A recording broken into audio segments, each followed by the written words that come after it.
Caste and untouchability owe their origin to Brahminical Hinduism. But is caste oppression just a Hindu phenomenon? Here, caste relations are couched in a religious idiom. Whether that religion is Hinduism, Christianity, or whatever, that doesn't matter. India is about are you a Brahmin or not, and then Tamil Nadu is all about are you a non-Dalit or a Dalit. So the religion is not a problem here. They say there is no caste in Christianity or in Islam, but is there caste among Muslims and Christians?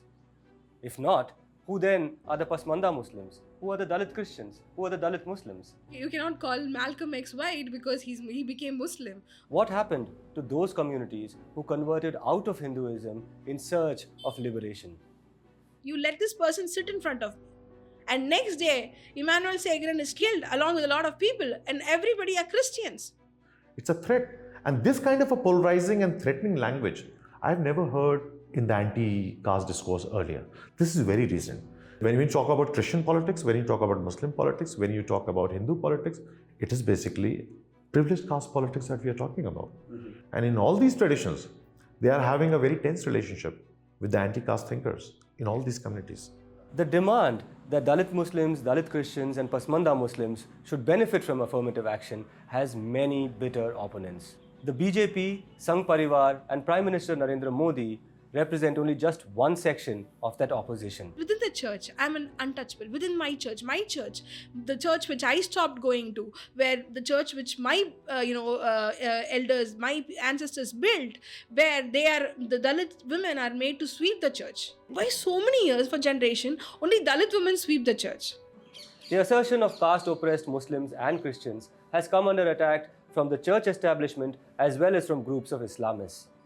But what may come as a surprise to many is that the demand for affirmative action for lowered caste Muslims and for lowered caste Christians has many bitter critics even among Ambedkarites. Don't do that. Don't do that. I mean, it's the greatest betrayal that you can do to the work of Baba Saheb, Ayodhya Das, or any person. If you are talking about democratic politics, 4 or 5 castes cannot be allowed to completely dominate any category. So you're saying Periyar is an intellectual. Periyar is someone who's, talking about, a lot of reformation and everything. He's talking about cutting off the uteruses. Then why he did not cut off his caste ties? Politicized religion and politicized caste, they are in antagonism to each other. What Veeramani does is political lobby.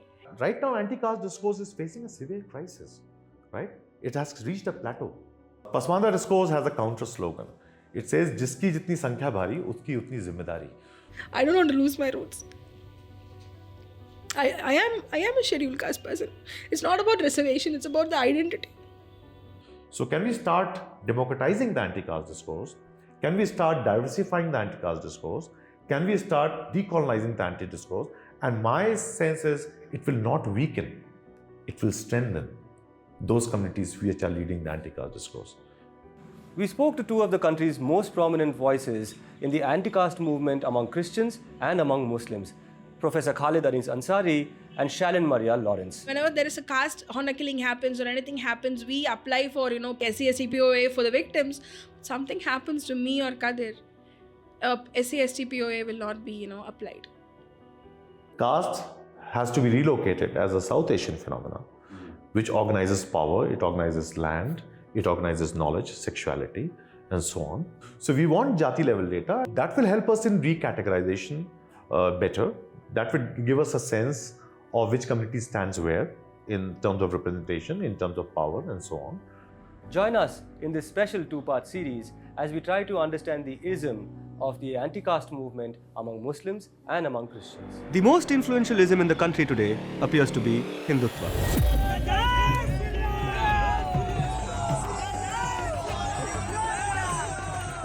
It has taken a long time for this ideology to come of age. But what happened to the other ideological movements that began in the early 20th century? The RSS will turn 100 years old next year, but so will the Communist Party of India.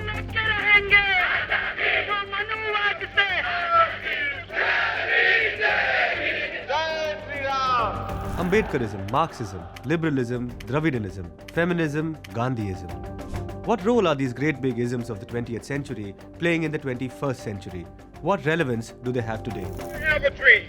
I'm an atheist in the same way as I'm an leprechaun. Why have there been casteism existing in the country still today? Feminism, by definition, is the belief that men and women should have equal So the rights. nature of the system is to be as mean and rotten as you can, to try to maximize profit. The national elections are around the corner, and what better time than now to talk about isms? I'm Sudipto Mondal, and welcome to this special election series of What's Your Ism? Hello and welcome to yet another episode of What's Your Ism? Today I am going to introduce you to one of the leading scholars of the Pasmanda movement in India, Dr. Khalid Anis Ansari, who is also an associate professor of sociology at the Azim Premji University. Dr. Ansari, thank you so much for joining us. Thank you so much for How are you having me. doing? The weather is like really Yeah, horrible absolutely. in Bangalore. It feels very much like Uttar Pradesh. So. Very much like Uttar Yeah. Pradesh, and the discussion, the political discussion now is also very much like Uttar Pradesh in the rest of the country. Yeah. And that's why we're having this discussion, right? Professor Ansari, I think the best way to introduce you is to break it down by way of your haters. Okay. You have haters, of course, among the Hindutva crowd.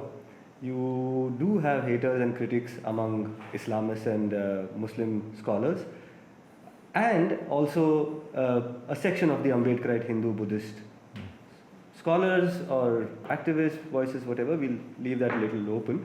But so to introduce you, let me start with, why does the Hindutva crowd hate you? I don't think it's a personal hatred. Since I work on the Pasmanda movement, and Pasmanda discourse, it is still not a legitimate discourse. So if you look at the Hindutva discourse, it works with a very strong sense of Hindu-Muslim binary, right? So because of the strong animus against the Muslim identity, so anyone who is even a Pasmanda, so their Muslim identity is foregrounded in the Hindutva discourse. So again, I think that animus comes from that. When we come to the Muslim politics, obviously the Pasmanda discourse is seen as divisive. So caste as dividing the Muslim community. Where there is a lot of genuine insecurity that has been created by the rise of Hindutva, and there is this criticism that humko baat kyun rahe ho, why are you dividing Muslims? Is that where it's coming from? Yeah, that is one sense that Muslims are under siege, but it is not new. So it has been there since the late 19th century. This notion of Muslims under siege and so on, that has been there. And there's been this hostility towards the Pasmanda movement is also actually pretty old. It is not a product of the Hindutva movement, No, is it? not at all. So, Not at all. how far back does it go? So when we talk about the Pasmanda movement or anti-caste mobilizations within Muslims, so we talk about the two waves, right? So the first wave is pre-partition. So it starts from 1910 or so and comes down to 1947. So there were, a lot of Muslim caste associations of the weavers, the Julahas, the Qurayshis, the butchers, Qasais. And all this is happening in 1910 onwards. And which part of the subcontinent? Mostly Bihar, Bengal. So for example, the Moment Conference, which was the main organization, lower caste Muslim main organization, it started in Calcutta in 1926, right? So parts of UP, Bihar, it's mostly these regions, Bengal, because there's a lot of migrant labor in Bengal from Bihar and also from eastern parts of Uttar Pradesh and so on. So I think that is The first wave, you mean? That is the first wave. So even at that point of time, so our main leaders, Abdul Qayyum Ansari, Maulana Asim Bihari and so on. At that time there was no online trolling, but they were trolled in newspapers, in journals and so on. And Abdul Qayyum Ansari, who was a practicing Muslim in that sense, very punctual with his prayers and all of that. Even then, he was seen as someone divisive, and and he took on Muslim League and the partition movement. So the Moment Conference and the Moment movement in the pre-partition, pre-1947 period, they were strongly against the two-nation theory. And Moment Conference, it contested Jinnah's call for partition. And after 1937 Moment Conference, which was a reformist organization, a caste association earlier, it took a political turn. And in 1946 elections, They also contested in Bihar. If you recall, at that point of time, there was a separate electorate. So there were 40 seats for Muslims. And out of 40 seats, Moment Conference was able to grab 5, and 1 went to Congress with Moment Conference support. So it was also a political party at that point of time, and it took on the Muslim League, at least in the regions where it was stronger. So Bihar and so on, yeah. Right. No, and it's so interesting that you mentioned this hostility or this conflict, because a lot of it mirrors what was happening in so-called Hindu society. Because I was reading, Ambedkar's entire debate, and even when you talk about separate electorates, Gandhi's fear was that Hindu society will be divided, right? And here we have within Muslims a group which is saying exactly the same thing, which is a Muslim nation is one thing, but in that Muslim nation, what place do we have? So we will definitely, obviously, come back to this in more detail. I'm just trying to lay out the landscape a little for our viewers to give a sense of where your haters are, right? Yeah. So I need to say this. When we talk about the pre-partition period, so there is emergent Hindu nationalism and Muslim nationalism, and in both these spheres, you see anti-caste voices challenging. So Ambedkar is in the Hindu national, he's challenging the Hindu nationalists and so on, and Abdul Qayyum Ansari is challenging the Muslim nationalists. So there is a tension between those who are monopolizing the religious identity, and there's a tension between caste and religion, even at that point of time. So those who have a strong experience of caste, they're taking on the category of religious nationalism, and most of the religious nationalism, it is dominated by the Dujas in the Hindu sphere and by the Ashrafs in the Muslim sphere.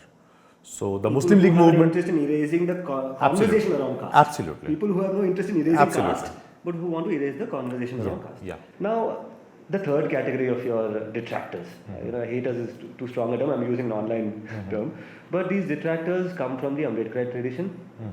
Right. I'll let you explain where exactly their critique is coming from, and some of it may be even unfounded, let's say, but it has received a sort of a lift. There is a certain section among Ambedkarites and some others, amplifying the points that Modi made recently in the context. And see, this show is not about elections, Professor Ansari.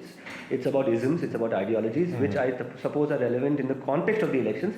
But I suppose these are questions which will be relevant going forward for the next 50 years too, right? So nevertheless, in this election, you must have noticed question of Muslim reservations and how a small section of so-called Ambedkarites came and amplified that thing, right? Now, where is that coming from? I'll let you explain. I have some questions about that as well, but where do you think that's coming from?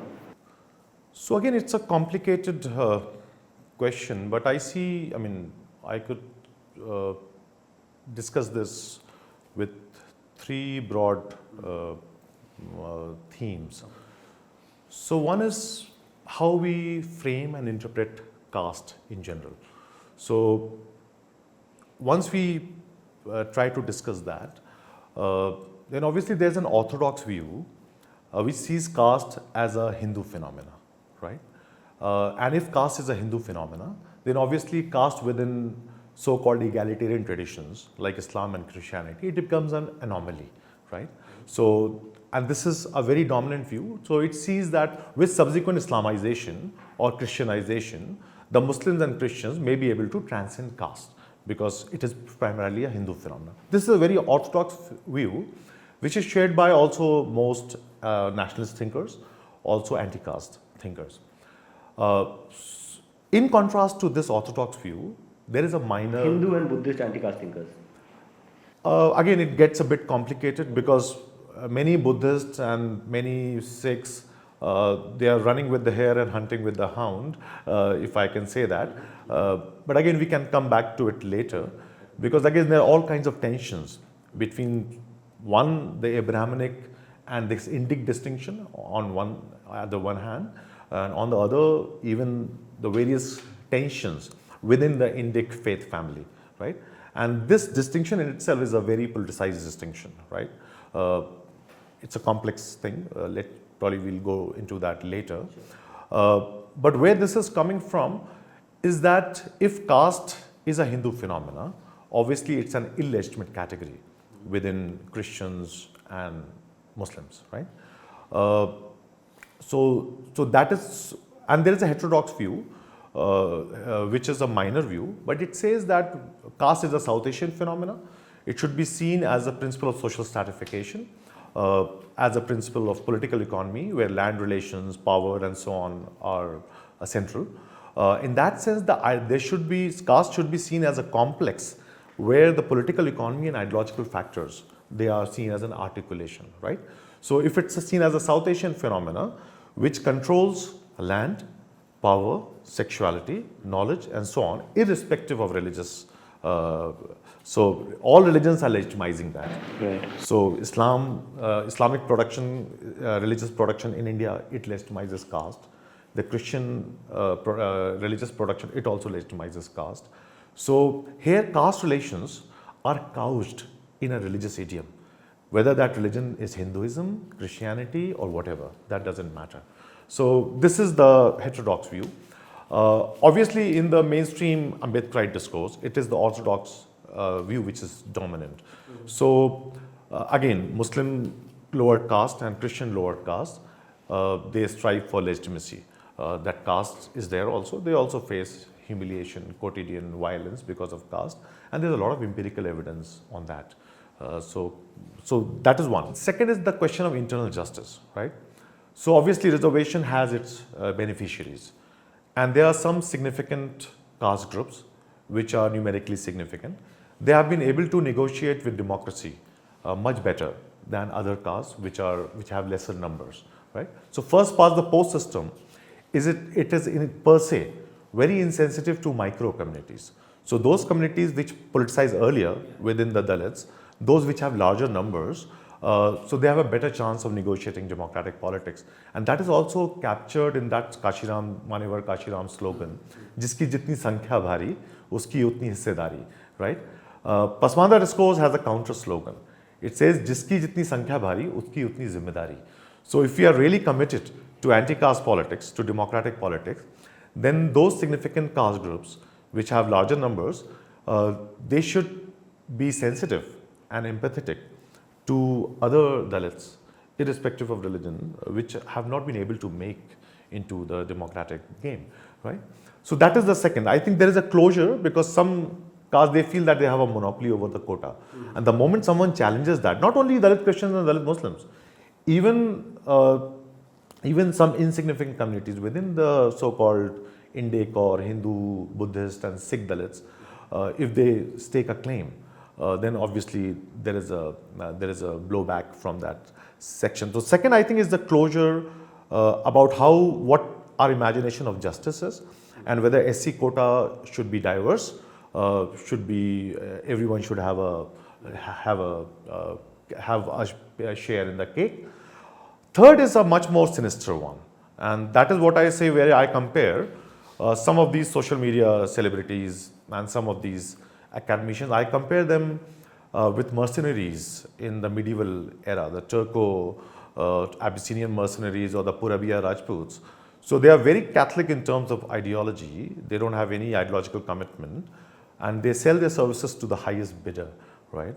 So I see many of these celebrities to play the role of the social media mercenary or the social media ninja. They are smart people and they sell their services to the highest bidder. So one is the theoretical prism. Second is this notion of colonizing, capturing the quota for certain advanced caste. And the third is obviously the political. So I think that kind of animus is coming from all these three. Yeah. Sure.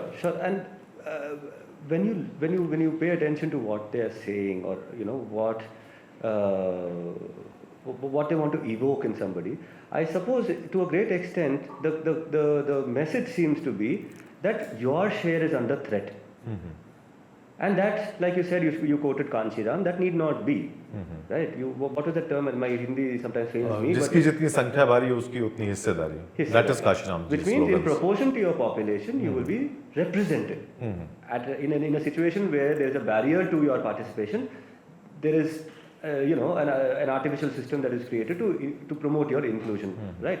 Now, in all of this, I suppose where this is coming from is your hissa will be taken away, is the discourse. There is this kind of fear mongering that your share is under threat. this creation of a sense of scarcity, let's even say. That this is scarce, the government jobs are vanishing, and these people are going to take your the Prime Minister said take your Mangal Sutra. I mean, we'll leave it at that, but but there is a scarcity mongering. And don't you think that leads to the question of, or should lead to the question of, why is there a cap, for example?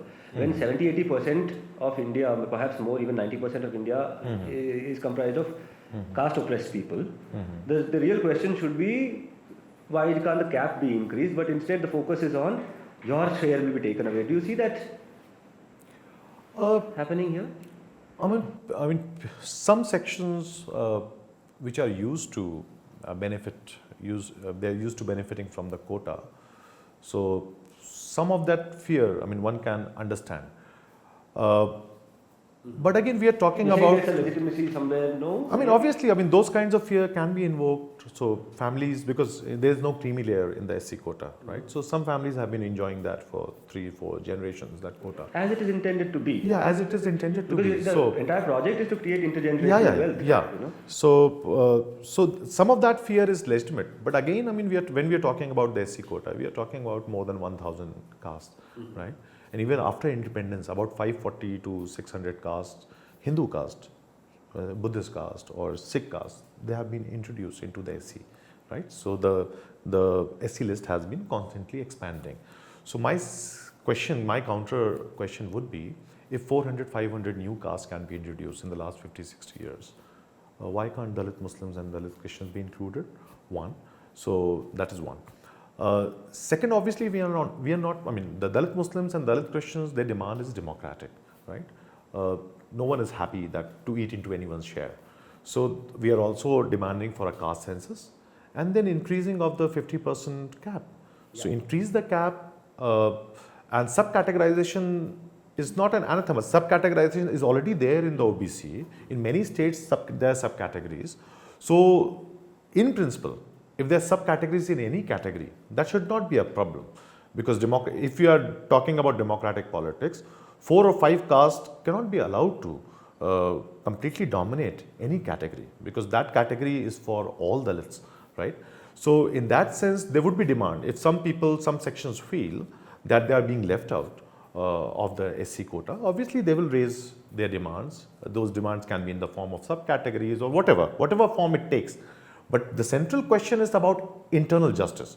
The more democratic politics deepens, more and more jatis will come into the democratic circuit. And the more politicized they are, they will lay a claim. They will lay a claim into that category, right?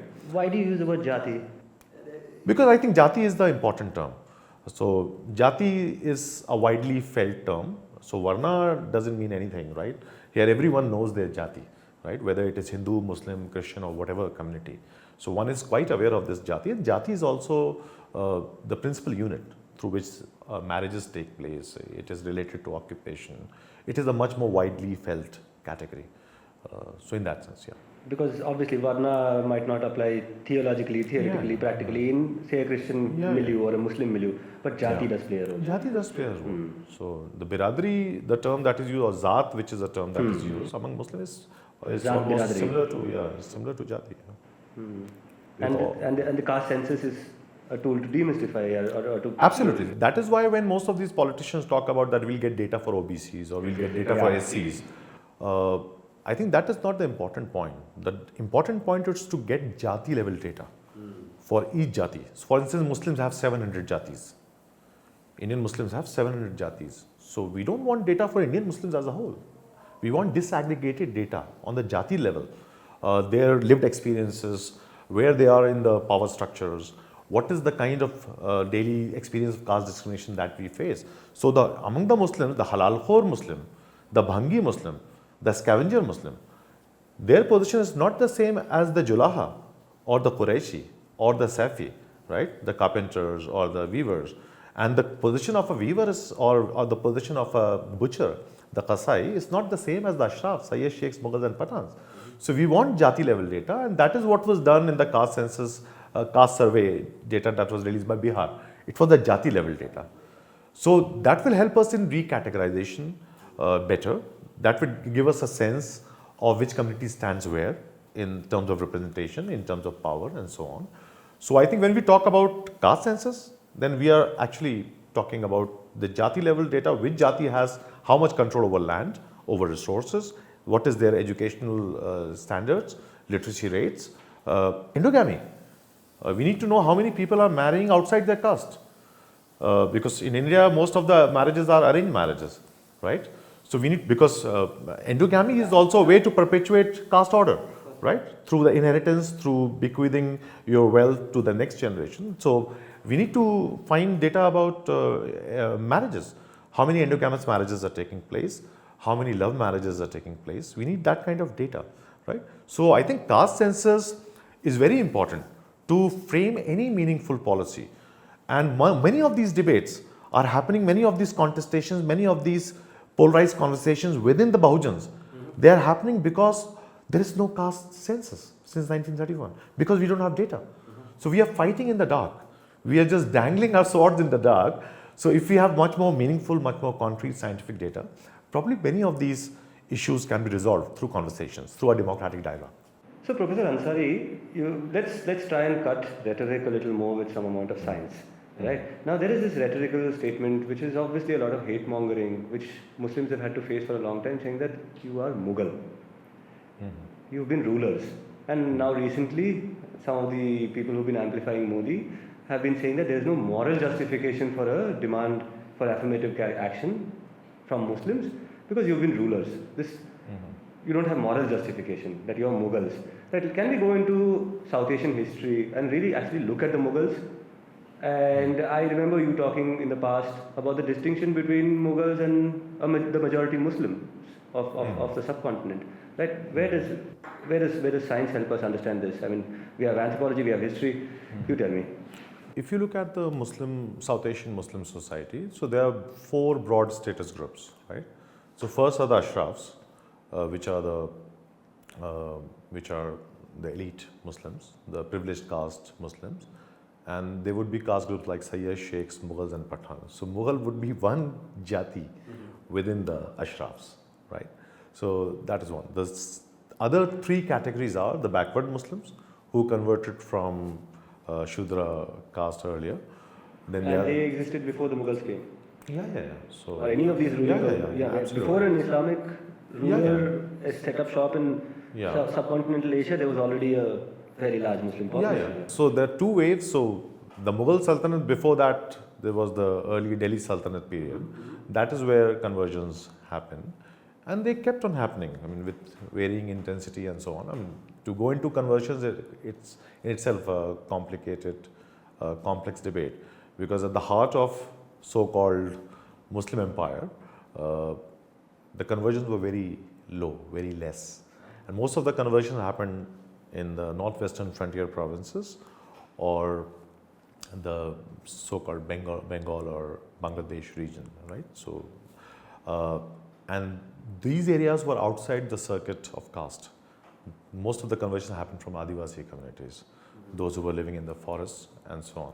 So that is Richard Eaton's thesis, that Islam did not spread through the sword, but it spread through the plow, right? So the Sufis went there, they cut down the forest, they brought this land into the agrarian circuit, and then most of these Adivasis, they also converted. That's why you have dense populations in the eastern parts of India, which is Sundarbans and beyond that, and the northwestern frontier provinces. These were not really caste-based areas, right? And in the center of the Mughal empire or center of the so-called Muslim empire, even after 1000 years of Muslim rule. So in UP and United Provinces, the population of Muslims is hardly 14-16%, right, in that sense. So again, when we talk about, so the other 3 categories, other 3 status groups are the backward Muslims, so artisan communities, peasant communities and so on. Then there are Dalit Muslims who converted from ex-untouchable communities, the Halal Khos, Lal Begis, the Muslim Bhangi scavengers and so on.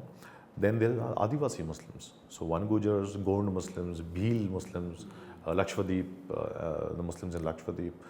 So again, when we talk about Muslims, Kargil also. We are talking about around 700 different zats, different biradaris.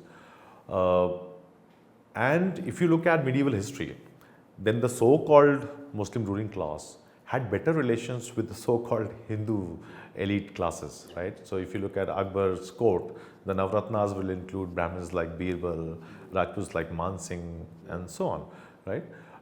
And the distance between the Muslim ruling class and the Muslim Pasmandas, right, or the Muslim lower caste, the Adivasis, the peripheral tribes, the backward Muslims or the Dalit Muslims, it was much more greater when compared to their proximity with the Hindu ruling classes. Okay, can I squeeze in one question or an observation over here? So if you look at the imagination of Muslim sovereignty, let's look at three examples. Let's look at Pakistan, let's look at Kashmir, let's look at Bangladesh.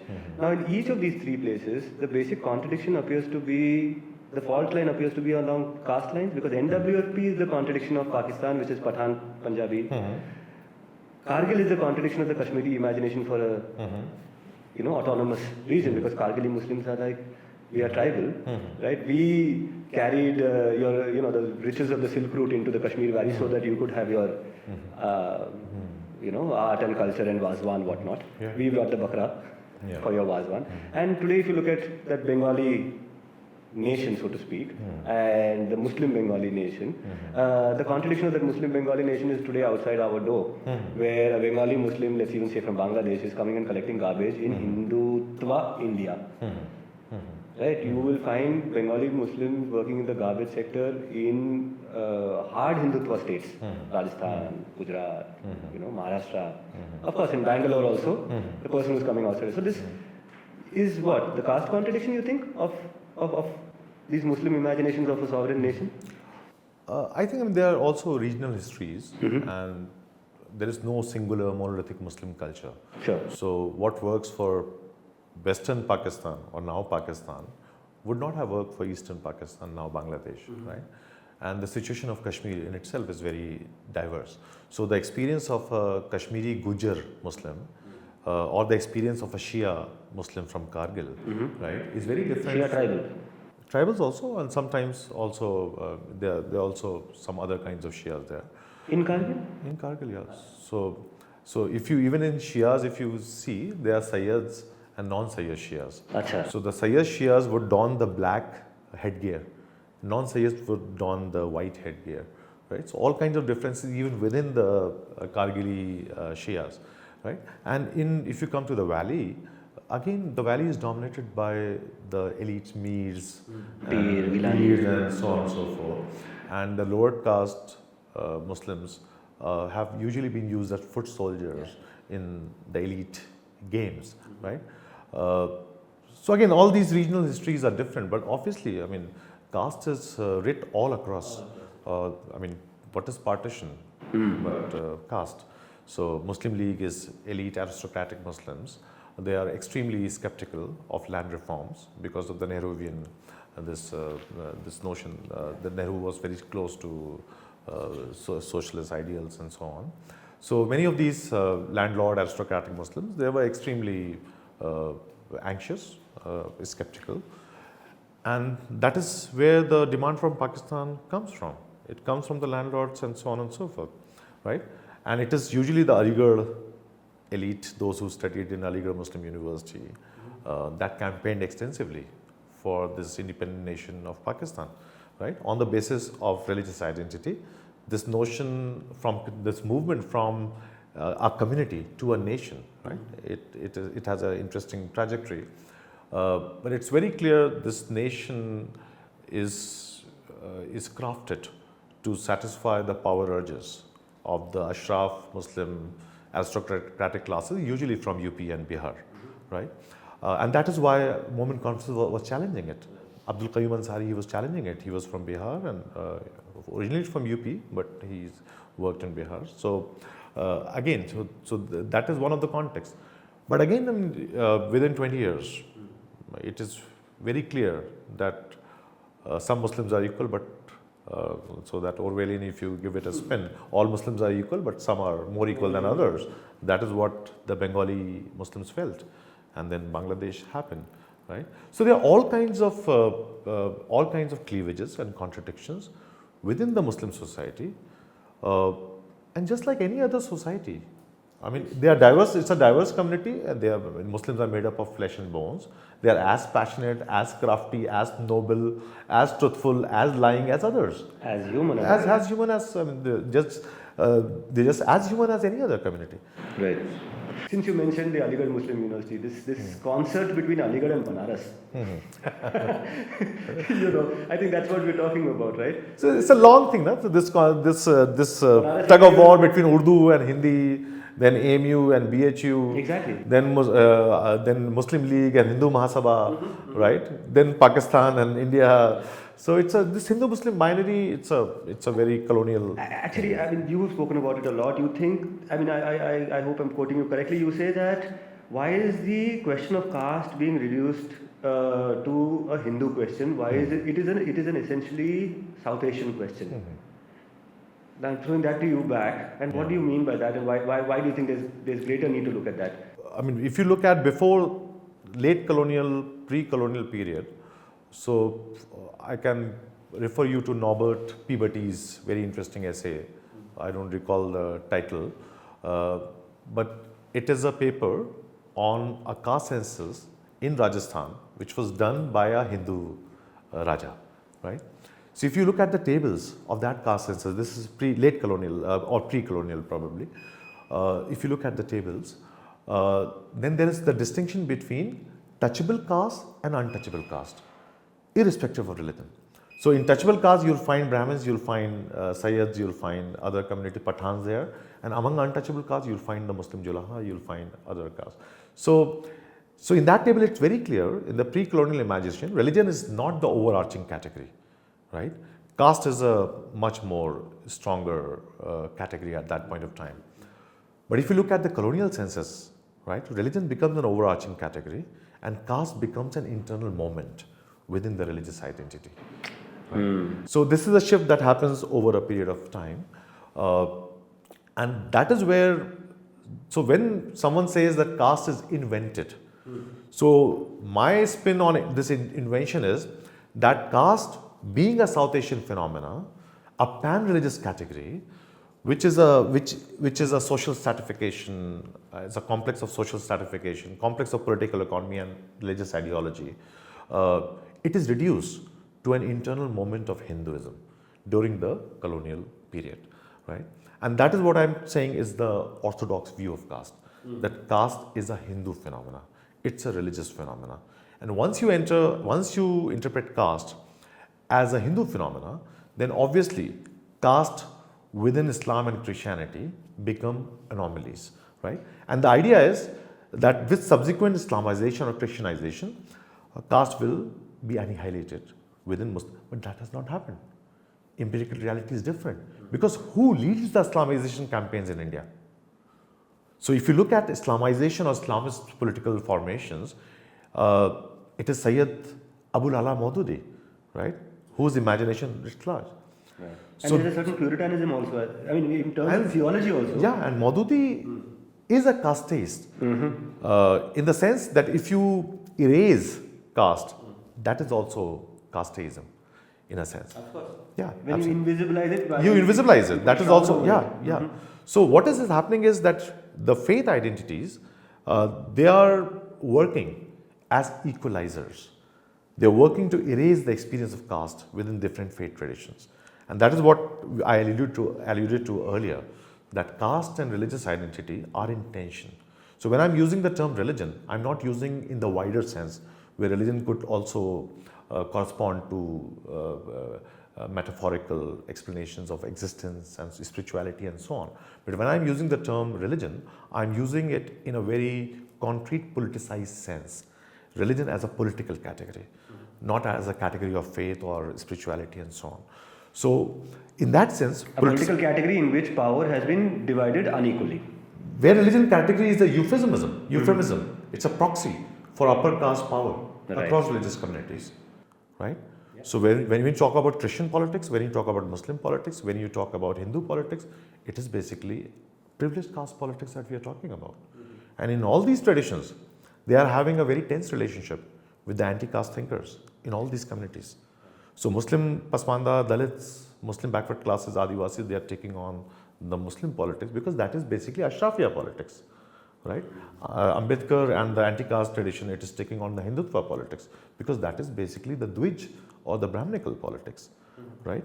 So that tension is still there, and that is why this notion of Mandal Kamandal, right? So it is there. So religion, politicized religion and politicized caste, they are in antagonism to each other. Political religion, political caste being in antagonism to each other, and suddenly there is this category of the ST.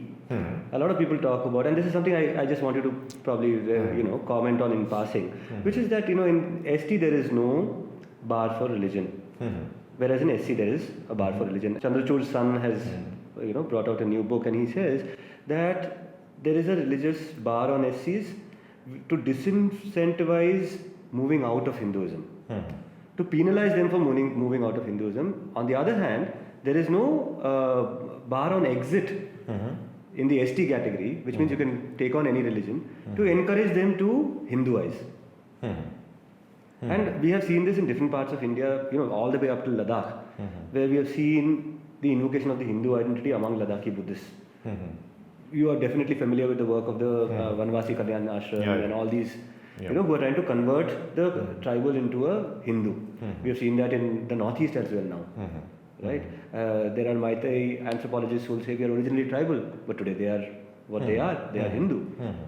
Right? So in that sense, do you want to quickly respond to this theorization that the entire categorization to an extent was, there was a Hindu subterfuge in all of this to enable STs to convert to Hinduism, to disable the SCs from converting out of Hinduism? I'm not sure how to respond to that, but I will enter this debate through another. All faith traditions in India, right? Whether it is Christianity, whether it is Islam, whether it is Buddhism, whether it is Hinduism, they have an evangelical dimension, right? They want to convert, they want to increase their flock, right? If you go to the colonial period, then obviously Hinduism is evolving, and Hinduism is facing a challenge from the Christian missionaries, from the Islamic missionaries, and there is an intense sense of lack, because Hinduism has not really evolved as a much more, it's a very diverse, it's a very open tradition at that point of time in terms of cultural, in terms of its metaphysics, cosmology and so on, right? And there is a sense of lack, and from 1890s onwards, if you recall Vivekananda's famous Chicago speech, if you see that as a moment, as an important moment, where Hinduism starts responding to the challenge from Christian and Islamic missionaries. It is trying to reform itself, trying to arrive at a global stage as an important faith tradition, right? And then it can put you into trouble for saying this. Let me say it in that case, that the Hindu evangelical movement is the latest on the block. Right? So, which is in response to all this. So there's a historical, there is a context there, right? But from that point onwards, you have Aurobindo, you have Gandhi, you have the RSS, Savarkar and so on. Then very recently, 2014, you have a very important text by Anand Rambachan, who is a Fiji scholar, theologian, works in the US. He wrote Hindu Theology of Liberation, right? And what is annihilation of caste? Annihilation of caste is a challenge that Baba Sahib is posing to the Hindu reformers. Can you reform Hinduism or not, right? That is the broad discussion. And many of the Hindu reformers have taken that challenge. They are trying to reform Hinduism, making it much more inclusive, much more egalitarian and so on and so forth. Whether their motivations are sincere or not, I am not in a position to say. But what I have seen in the last 120 years is that Hinduism has reformed itself. It has become much more Semitic in that sense. It is now in the image of the Abrahamic traditions, right? You have a central prophet, Lord Rama, right? You have a certain kind of a community, the Sangha, and the RSS is very open to people from all castes. And from 1978 onwards, they also opened the Shakha to Muslims and Christians. That is Deoras from 1978 onwards, after the emergency, right? So in the Shakha, there is a semblance of some equality and so on. So, and now they are also converting. So the Adivasis that you're talking about, so there is also a process of evangelical and that. So in that sense, the Hindu religion has evolved, and every religion is dynamic because religion are not cast in stone. They are allegorical, they are metaphorical, and they will be interpreted differently in a different context, right? And religion cannot be only understood in abstraction. They have to be understood in their relationship with the state, in their relationship with the political economy, and it's a dynamic field. So now my question is that all religions, I mean, the constitution gives us freedom of conscience, right? Everyone has a right to spread their faith tradition. Everyone has a right to convert, right? Hinduism is now a much more confident tradition than it was, say, 100, 120 years back, right? It's a global tradition. They have it's a proselytizing tradition. You have branches in US and so on and so forth. A lot of theoretical work, a lot of theological work has been done. So one thing which I'm saying now in terms of the conversion debate is that Hinduism and their champions, they need to decolonize themselves, come out of that lack. They need to feel much more confident. And also, if conversion is happening like it is being alleged, or in some cases it is also true, through say some allurement or through some coercion or force, then most states have strong anti-conversion laws. Isn't it? This has happened last year, probably when the debate was on one of the Ambedkarite channels. He compared the Dalit Muslims with the cookies of Manipur. Saying?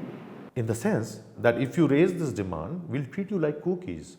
It's a threat. And this kind of a polarizing and threatening language, I've never heard in the anti-caste discourse earlier. This is very recent. There were always differences of opinion. People have differences of opinion within the anti-caste camp, right? But this kind of a language, which a very strong polarizing tone, it is very recent. I don't know how to explain that. Is it because of the new ecosystem, the Hindutva ecosystem, or whether that is the language in which social media operates?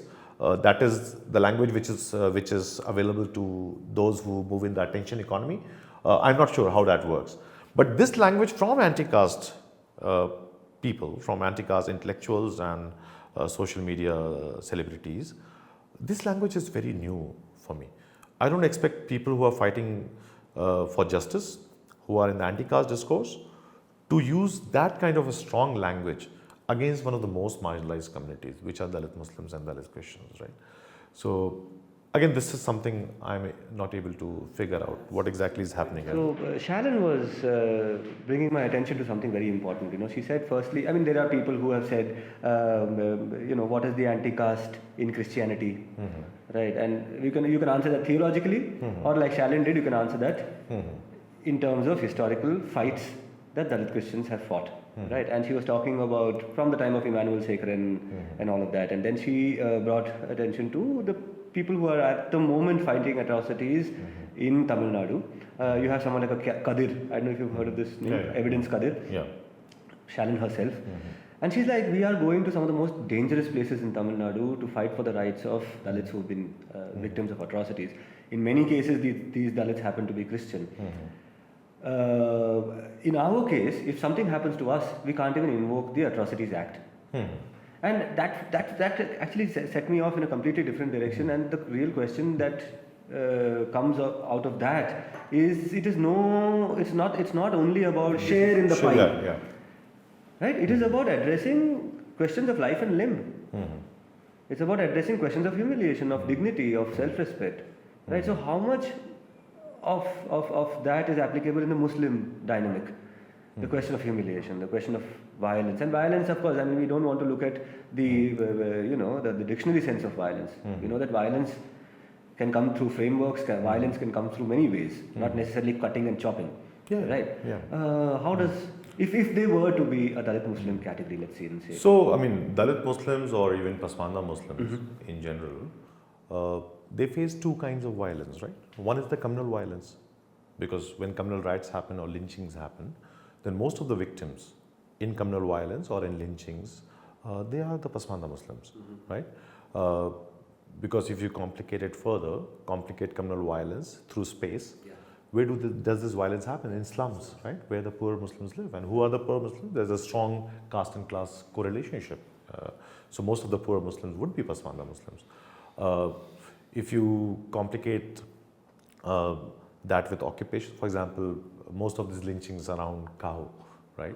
So not everyone is lynched. So the Qurayshis, those who deal with cattle, right? The Meo Muslim, Mewati Muslim, the Qurayshis, sometimes other lower caste, the Ghosis and so on. I think they are victims of this lynching, right? So Dr. Ambedkar, I mean, he was very insightful. He said that on a quotidian level, every Hindu lives in their caste community. It's a divided house. It is only during the communal riot when a lower caste becomes a Hindu, right? Or Hindus become unified. That is what works for Muslims also.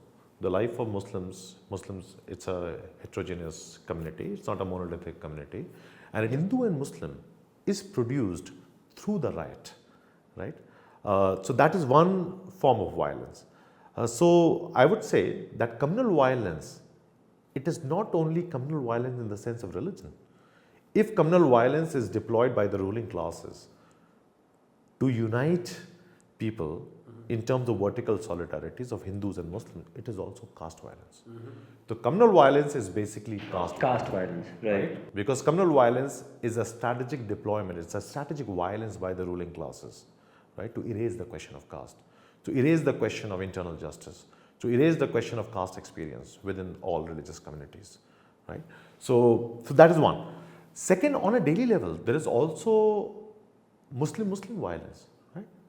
So upper caste Muslims versus lower caste Muslims. And in Bihar and UP, there are a lot of stories around that, right? Was an element of that in the Muzaffarnagar riots? Muzaffarnagar riot is again a communal violence. It's a Hindu-Muslim violence. But again, if you look at the role of the Jat Muslims in Muzaffarnagar. That's what I'm saying. So if you look at, so this is again something in the Pasmanda discourse. So most activists say that Muslims, the elite Muslims, the upper caste Muslims, they offer the starter yogurt, right? Jolan, that is the word that.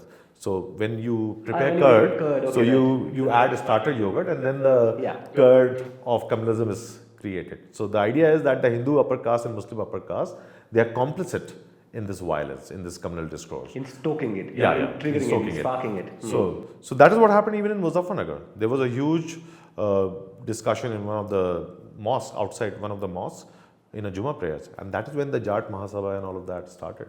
So these mobs, they did not touch the mohallas of Mule Jats.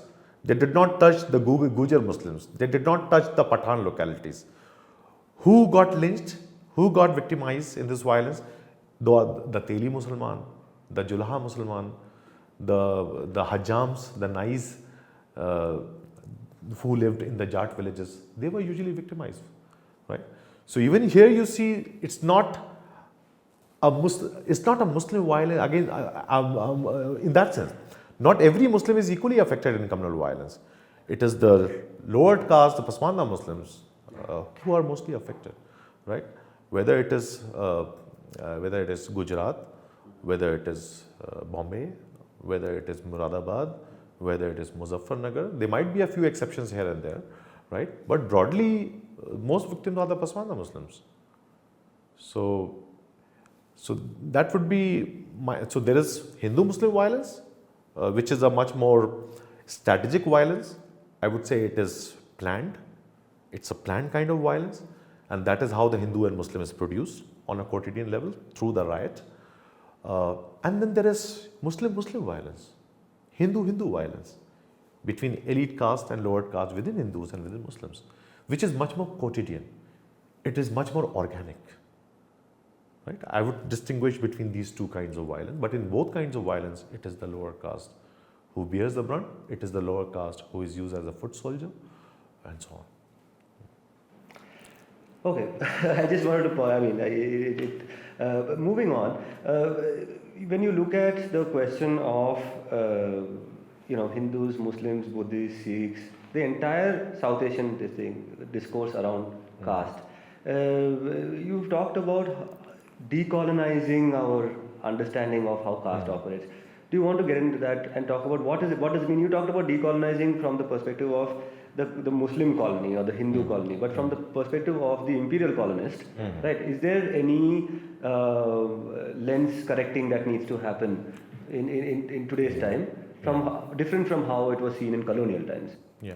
So, I mean, I use this, the 3Ds that I talk about. So, one is decolonization of the anti-caste discourse, then diversification of the anti-caste discourse, and democratization of the anti-caste discourse. So, when I talk about decolonization, I would say that this notion that one, caste is a religious phenomenon, and two, caste is a Hindu phenomenon. This is a very Orientalist colonial way to approach caste. And we need to decolonize that and see caste as a complex of political economy and ideological factors, and almost in all religions that can be traced. So caste has to be relocated as a South Asian phenomenon, which organizes power, it organizes land, it organizes knowledge, sexuality, and so on. And it's a pan-religious phenomenon. So that is what I mean by decolonization of the anti-caste discourse, right? The second is diversification. So, right, if you look at the anti-caste discourses, then you find that the experiences of a few communities, it is privileged. And for example, the experience of Kashmiri Dalit, right? Or the experience of Dalit Muslims and Christians, or the experience of a Dalit from, say, a Muslim Dalit from Bengal, right? So it is absolutely invisible. You hardly find those narratives, right? You'll find some narratives from Maharashtra, some from UP, some from Bihar. So I would say, I mean, also about the sexual LGBTQI, the queer Dalits, right? So the anti-caste discourse, the experience needs to be diversified, and these voices, the queer Dalits, Dalit Muslims, Dalit Christians, different linguistic units, different areas, I think those experiences need to be brought in to have a much more rounded understanding of what caste oppression and caste humiliation means in that sense. So that is where I would say the second D, which is diversify the caste experience, right? Third is democratization, which we already touched upon earlier. So whether it is the OBC, whether it is the SC, whether it is the ST category. So some communities have, like I already said, some communities have been able to operate democratic politics better. They have been able to be integrated within the democratic vocabulary, within the democratic game. And a larger majority of SCs, STs and OBCs, they are still out of the game. I know many castes which don't have never had even a single MLA so far after 70 years of Indian democracy, right? So these micro communities, which cannot really make it because of the first past the post system. So can we think about how to bring them into the game within the first past the post system, or can we even extend the debate and talk about a proportional electoral system now, which is much more sensitive to micro communities, right? So can we talk about politics in a much more democratic way? And that is where the slogan, "Jiski jitni sankhya bhari, uski itni zimmedari." So the more numbers you have, the more responsible you should be. You should care about those brethren, those your sisters and brothers who have not been able to make it to the and they will never make it in the first past the post system, because that is the way the system works. So can we start democratizing the anti-caste discourse? Can we start diversifying the anti-caste discourse? Can we start decolonizing the anti-discourse? And my sense is it will not weaken, it will strengthen those communities which are leading the anti-caste discourse. You'll have a much stronger solidarity of lower caste, and you will be able to make that 85% imagination of a Bahujan solidarity, right, much more robust, much more stronger.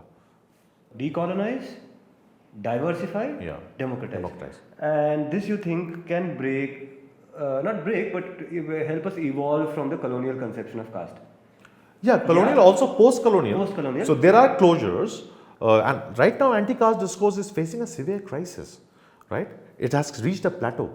All the old political parties, they don't have any clue. BSP does not have any clue. Even the other regional parties, they are clueless. Those who were associated with anti-caste politics. In Maharashtra also, you have 47 Dalit parties, right? And what is the state, right? So we should be very clear that there is a severe crisis. both political and cultural and intellectual. And I think if we start thinking about these three Ds, right, within the anti-caste discourse, that will give us a window through which to re-articulate the anti-caste politics for the present. Right? This spiral which started, the spiral of social justice which started from 1990s onwards, because of the Mondal movement, it is now done and dusted with. Right? It is no longer working. Right? Because of a strong elite capture, because caste politics or anti-caste tradition was simply reduced to electoral arithmetic, to electoral politics, and the cultural knowledge questions, they were absolutely sidelined. And now the young people from the lower caste communities who are studying in universities and so on, I think they are thinking very creatively. And within a few years, I'm very hopeful, I anticipate a new spiral of social justice politics, which will be very sensitive to these three Ds. And I think they will expand the anti-caste discourse. And there's nothing to be skeptical about. Because if we are talking about justice, if you are talking about anti-caste politics, it is not just for a few communities. It is about 85% of the Dalits, Bahujan, Adivasis across religions, and this is also the working class. This is also the unorganized workers, these are also the artisans, these are also the peasants, and these are also the working class. So if we have to have any sense of a democratic imagination for the future, then we have to talk about some of these closures that we have. Okay, but the reason I kind of came back to this 3Ds question, I wanted to ask you now, I mean, that's quite a projection, and it seems like a logical projection going forward. You see another round of mobilization, a new discourse emerging from the universities, and you know that. Tell me, how much of a hit did the 3Ds take with the failure of Jogendranath Mondal? The question of caste among Muslims, right, is something which was central to not just the politics of Ambedkar and what became India, but also to that of a person called Jogendranath Mondal, who was in the Muslim League, who went into Pakistan thinking he will do what Ambedkar did in India and expose those contradictions in Muslim society in Pakistan back then. And of course, that he came back a heartbroken man back to India. That failure to establish that social justice discourse in Muslim Pakistan, how much of a hit do you think that was on the... So it's a strange coincidence of history that independent India and Pakistan, both their law ministers were Dalits. Dr. Ambedkar here and Jogendranath Mondal there, and both were heartbroken because the way the Dujas treated them here or the Ashrafs treated them there, right? So I would say the critique of Jogendranath Mondal against the Muslim League or Pakistan politics, it's a critique against Ashraf imagination. So Jogendranath Mondal is struggling with the Ashrafia imagination there, just like Dr. Baba Saheb is struggling with the Dvija imagination here. Right? So that is one. But again, I see a closure in both Baba Saheb and Jogendranath Mondal. Baba Saheb clearly in Pakistan or partition of India, he clearly states when he is discussing about castes within Muslims, he clearly states there that Muslims not only have caste, but they also have untouchability. He clearly states, but does not take it to the logical conclusion. Right? He is still entering Muslim politics as a separate community, despite he being very aware. And I understand why is he doing that. It's a particular context. Similarly, Jogendranath Mondal. So he's dealing with this Muslim League, Ashraf elite, which are absolutely casteist to the core, right? And the violence that happened, I mean, he bore the brunt, whether Dalits in West Pakistan or Dalits in East Pakistan, they were at the receiving end, and they were heartbroken. So because they had thought Islam would be like that, or Muslim nationalism is probably better than Hindu nationalism, but it's just the idiom, right? So Islamic vocabulary could be different from Hindu vocabulary, but both are extremely casteist in the South Asian tradition. And this is what people learn from their own experiences. Many Dalits have not yet learned that. They are still seeing Muslims as a unified community, Muslim as an undifferentiated community. That is why this notion of Dalit Muslim alliance, right? So Dalit Muslim alliance happened earlier during the partition. What came of it? Because Dalit Muslim alliance is basically a Dalit Ashraf alliance. Because who dominates Muslim politics? The Ashrafs dominate Muslim politics. And the Ashrafiya imagination is as casteist as the Duija imagination. If you look at Ashrafiya discussions, they would crack as many jokes regarding Dalits. They would have a very humiliating understanding of what Dalits are, just like the Duijas. So there's hardly any difference. Just to change your cloth from saffron to green or green to saffron, the class is the same. The social stock is the same. The strategies and logics which that classes uses in order to consolidate power and reproduce power, it is same. Purity, impurity. Yeah. Violence. Wherever they are strong, they use violence to reproduce the caste order. Right? So if there is an inter-caste marriage, the Ashrafs would be as brutal as the Duijas. Because that is how power works. It's not like there is some grand conspiracy happening. That is the way South Asian stratification works. That is the way the ruling class works, irrespective of religion. And the logics and the strategies are pretty much the same. I really wanted to have another hour with you actually, because there's so many rabbit holes to go into. Yeah. Can I do one thing instead of going into those rabbit holes? You're a professor, right? Why don't you give people who are watching this show some sense of what they should be reading, or they should be, what sections of history they should be checking out? I'll ask you some leading questions in that regard. So can you give me a quick wrap of you talked about early Pasmanda politics. Right? Can you talk about Pasmanda politics in modern India? What happened? Is there a quick wrap? Is there some references you can give?